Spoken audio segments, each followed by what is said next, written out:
Now before we get started, we're going to discuss equipment.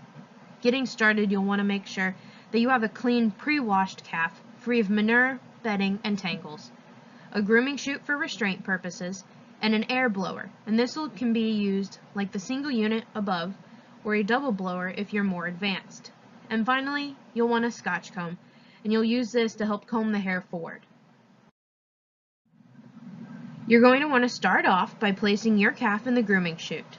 Now this will basically ensure that they will not be moving around and putting your safety in danger. You'll want to make sure that the vertical bars are not removed, otherwise the calf can swing its body, and you'll also want to verify that the neck bars are secure and that the calf can't back out. Behavioral studies performed by Temple Grandin, an animal behavioralist, showed that the more confined an animal was while encountering human interaction for the first few times of their lives, reacted calmer. Next, you're going to want to start by combing the hair forward, starting at the rear, moving towards the head.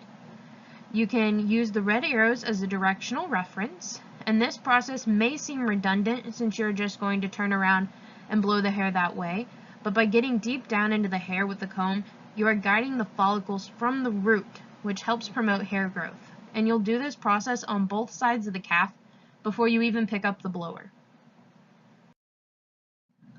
Now, starting at the front of the shoulder blade, place the blower nozzle slightly upward, facing the head.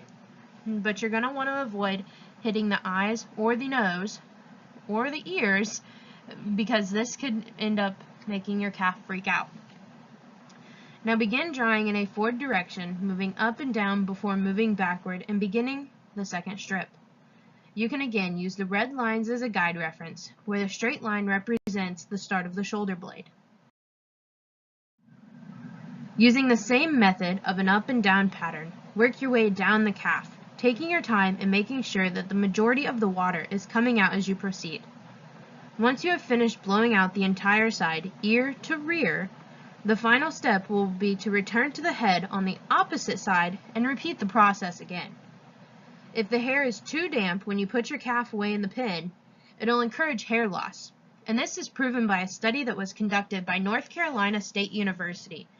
And their study showed that the calf, when put away wet or damp several times, that the root's ability to grow obviously decreased. And this is a big problem for showmen. Now that you have discussed the equipment, the proper technique, and the undesired states of blow drying your calf, you are now ready to get out there, find your vision, work hard to accomplish your goals, because in the end, we're all just fighting to get to that purple.